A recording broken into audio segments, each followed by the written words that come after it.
Okay, hello and welcome back, Social 20. So, what we looked at last time were really the roots of the French Revolution. We looked at how the structure of society, the estate system, the monarchs, the idea of absolute power and the divine right of kings had led to a situation of inequality in France. So, what we're really going to look at today is more of the factors that had shaped the French citizens into working towards a change and a revolution in France at the time. And what we're really going to study is how these people went from being a subject of the king into a citizen of a nation state.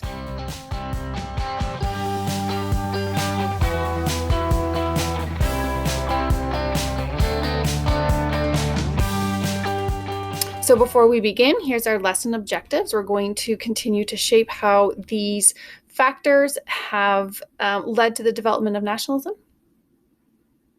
And what we're going to look at specifically today is how these 5 specific factors, we can kind of put them into these very nice categories. They were all just simply events that were happening in France at the time and how they led into what we now know as the French Revolution and the first country to really pursue nationalism. So we're going to look at factors that were both internal and external, so things that were kind of happening outside of France, but a lot of these things happened inside France as well. So the 5 main factors, we can kind of think about them all kind of interconnected. They were things that were happening that ultimately led to a large sense of change that people were pursuing in the country. So we're going to look at political things that were related to governments. Social are the relationships among people, the geographic, what was happening physically to the geography in the country that might have led to these factors in the French Revolution. We're going to look at economic factors as well, and all historical factors like the time period. What was life like as a citizen in Europe or in the world at that time? So we're going to start by first looking at the historical factors. So at this point in time, Europe was really dominated by a lot of monarchs. People were not elected into positions of power. It was a time where the bloodlines were being passed down and people had no sense of objection to who might be ruling over them. And this was really an accepted fact of life in Europe at that time. So people didn't see themselves as a citizen of France. They saw themselves as a subject who lived to serve King Louis XVI. When you're born into this situation of a hereditary monarch, they're always taught to revere them, and there was no sense of loyalty to the nation, but rather to the king. So this really was a turning point in that the French Revolution led to a time period where people wanted to belong to a country. And they were, at that time, never that loyal, perhaps, to the sense of France, but to the king. And so France really was the first country to become what we call a republic. A republic is just a word, we still use it today, in which the head of the state is not hereditary. There's no king, there's nobody that has been born into their role. A republic is an elected official chosen by the people. So this is a real turning point. Historically, people had seen themselves as someone who was there to serve their king, and we're going to see how historically this was really accepted all throughout the entire area. People didn't ever question it. We looked in depth last class at the estate system. The social hierarchy really led to a lot of dissatisfaction with people's roles in society. We looked at the third estate, who were the largest group, about 97%, and they did not have the ability to have much social movement. So they could work their whole lives, they could try to learn and go to school, but it wasn't going to really advance or improve their lives. So when we talk about social mobility, they were not offered the opportunity to get to grow or to change their role in life, or to try to have some sense of pursuit of national, significance or freedom. They didn't have opportunities provided to them. So the first and second estates, we see them as a very small minority. They are about 2% for the nobility and 1% for the clergy, and they controlled the other 97% of the population. The third estate would pay up to as much 80% of their taxes. The taxes would go to things like renovations at Versailles. They would go to making sure that the palace was kept up and making sure that all of the food and the resources and the servants that were serving the king and the queen were kept up. So those taxes were collected out of the people. When we look at the right here, this is an editorial cartoon that shows us these three estates. So on the very bottom, we see this person who's in shackles, and they're carrying, if you will, the weight.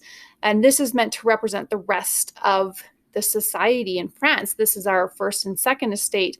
And they're riding off of the backs of this person who is hardworking. He's being, put through this torture to provide for this small amount of population. So it's a very important statement on how life was socially at the time. So what started to happen and change a little bit of the ideas in France at the time was this group that we exclusively looked at last time called the bourgeoisie. We looked at the word bougie and where that came from, and it was from this group, bourgeoisie. So they were this group that was still considered the third estate. They were a commoner, if you will. They were part of the peasants, but they gained a small amount of social mobility. They were able to, let's say they were a merchant, and they were able to get together with others, and then they could buy the factory, and they could get a little bit of wealth, and they could pursue education. This is not a quick process. This was probably over a few generations. But this group of bourgeoisie started to question the whole system of the estates and why this large majority in France had such little power. Now, the ideas of liberty and happiness and going to pursue things that you want, your individual rights, this was very new. And this was also a dangerous sort of an idea to somebody who was in power. So if a king has a whole group of people and his subjects never question his ability to rule, you're not going to see him accepting these ideas that perhaps they should have some individual rights and they shouldn't spend their lives serving him. So they were dangerous to the nobility. They were dangerous to the monarch. They were dangerous to people who were controlling the wealth in the country. And so what happened was the meetings were not allowed in public. They were happening in what these were called these saloons. They were like underground kind of rooms in the back of a pub. They were in secret. They were not publicly allowed to gather and spread these ideas that, hey, you don't have to just be a subject of the king. And so we have a famous philosopher called Voltaire. He came up with these ideas of liberty and the pursuit of individual happiness and freedom, and he would congregate with what these groups of bourgeoisie at the time, they were starting to get educated. They had had the experience of being a peasant, but they also had the motivation to want more. And so you have this dangerous kind of mix of these ideas are circulating, and then a small group is having the ability to rise up through France society and to get a little bit of power and money. So to the right here, this is Voltaire. He is the philosopher who was a real driver of the French Revolution and the idea of liberty and personal pursuit of freedom. So he spread ideas that said things like, man is free at the moment he wishes to be. So sentiments like that, where people started to think, why are we accepting this life? We spend all of our days working, all of our tax goes into providing for the monarch, and then you have somebody coming to kind of just gently place these seeds of thought into people who had never thought about another way of life. So this is Voltaire. He had a large part in spreading these ideas around at the time, and still very famous today. He wrote a lot of books. Okay, so we've got kind of this situation in France where we've got a social estate system that is very unequal and unfair. We've got this sense of duty to the king. And at the time, geographically, France does have, their seasons. They were going through extreme weather. So they had what was some excessive years of cold, which caused a lot of crop failures and shortages. And so what happened was they had cold winters that were followed by really cool, hot, dry summers that weren't producing enough crops. And so a lot of these people rely on bread and wheat as one of their main subsistent crops because they don't have a lot of money for meats and cheese and things like this. So a large part of their diet is through bread. So what happened for a few years in a row, they had some really harsh winters and then followed by droughts. And so wheat and the crops became very scarce and in demand. So what was happening was that they had large kind of wagons that were full of wheat that would be just shipped straight to the palace. And the peasants had no access to it. And so what was happening that people were trying to almost hijack these wagons that were on the way to the palace to feed the king and the queen, and people were stealing the wheat. And there was a sense of desperation. And it was mainly brought on by the weather, but it was also because they didn't have any other options. So they had a sense of famine, but the monarch and all of the food was going there and they were not affected. So the nobility did not stop eating as much as they wanted. They didn't stop their parties and their large amount of food. And so you see this growing desperation and this almost sense of despair and resentment from the third estate, who is starving, and that's their main subsistence, is really wheat, and that's to make the bread. So if we look at economically now, we need to understand at the time that King Louis XVI, when he came into power, we talked about how he was very young. He was 20 years old. He was not equipped to do the role that he had to do at the time because his grandfather had passed away. He was kind of seen as this indecisive, dithering kind of a ruler. And so he had very weak leadership skills. So he overspent. And he had a lot of decadence in his court. He had his wife, Marie Antoinette, had a person just to do her extravagant hairdos. If you ever look at some of the pictures, they show her with almost, it's like a boat that was put in her hair. And all of these people would be working there and they would have to pay them, and they come from the tax money of the third estate. So when we talk about a decadent court, the court is the people who serve the king and queen. They are the people who are bringing them the food and changing their clothes 5 times a day. And so when we're talking about economically, we do not have a responsible leader. We have somebody who is bankrupting the nation. He got into some wars with the rest of Europe, really just at his whim or his emotions. And these were all expensive pursuits of the king. So how did he respond to his own overspending? Well, he would go to the peasants and say, okay, so you just gave me 70% of your income last year. I'm going to have to raise that to 80% to keep my lifestyle going. As you can imagine, this was an extremely unpopular way of approaching his spending. Instead of him cutting back, perhaps, on some of the things that he spent money on, his reaction was just to take more from the third estate. Obviously, this is very unpopular among people. They're desperate, and they have no sense of personal autonomy in spending their own money. It's all going to the palace.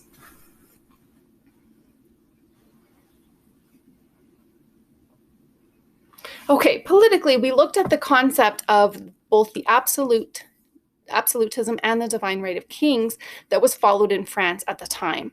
So politically, you don't have a system where people, okay, we don't like the king, let's go vote for a new one, or let's maybe try and find somebody else to rule the country. No, what they had at that time was an acceptance, and it's not something that they could do anything about.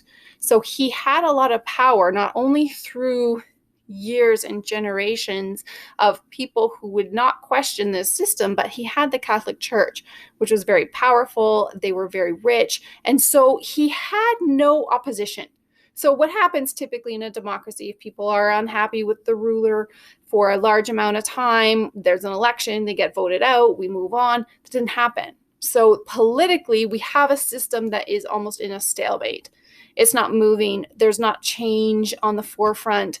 Nobody can go and get elected. And so that's why we see people needing to take these extreme actions and charging the palace and going to do things that in nowadays, don't happen so much anymore because they didn't have other options at the time. So Louis XV says, sovereign power resides in my person alone. To me alone belongs all legislative power, with neither any responsibilities to others nor any division of that power. The rights and interests of the nation are necessarily bound up in my own and rest only in my hands. And that was a problem because the power that they did have politically was abused. Okay. So when we look at all of these factors together, we've looked at political, economic, geographic, historical. We have a society that wants change, but has not had the opportunity for it. So what ends up happening is that they had this system in place, and it was called the Estates General. You could kind of think about it as a little bit of a parliament, if you will. So everybody gets a vote. So there's three main class systems in France. The king knows that people want change. They want some responsibility for how the money is being spent. They want some sense of opportunity for themselves. And so what ended up happening was the king called what's called the Estates General, and that's a bit of a parliament. And this hadn't been called for about 100 years before then. And typically, every estate gets one vote. So there's three groups, every estate gets one vote. Now, we know that the first and second estate have very aligned motivations, which also means in the past, historically, they would vote together. And so when you have a third estate that makes up 97% of the population but only gets one vote, in the past, nothing would change. So the first estate and the second estate would vote together. The third estate would vote against them, and then it became 2 against 1. So the third estate starts to propose this idea, and they have these members of the bourgeoisie who have maybe gone to law school, and they have a sense of voice, and they say, we want a vote by a head count. So let's make this count by population.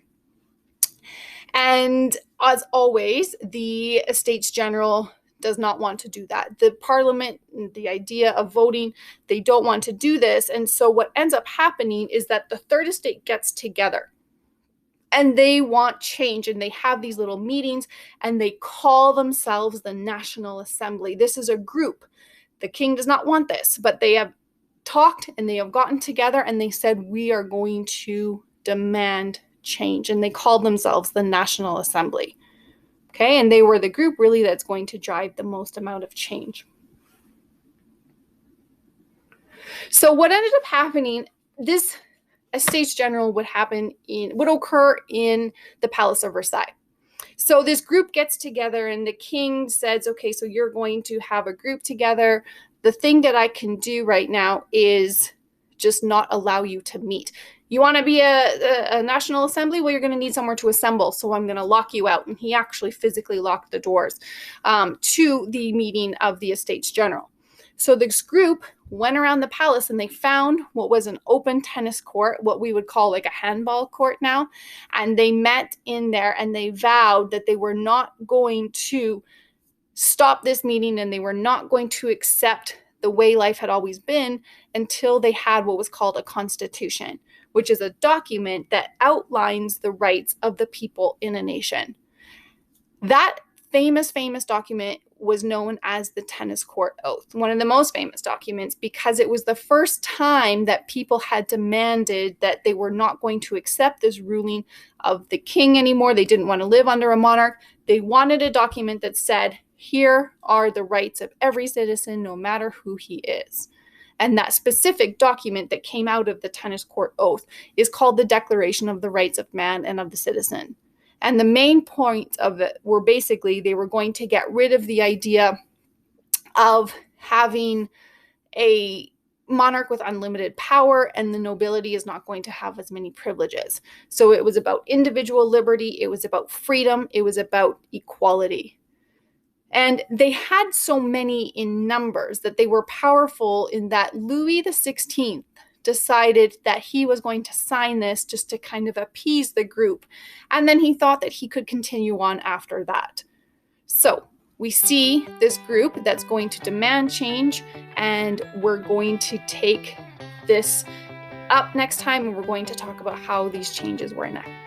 If you enjoyed this video, check out our website, online.plrd.ab.ca, and visit us on Facebook, Prairieland Online Academy. You can find out all that's going on with Prairieland Online Academy.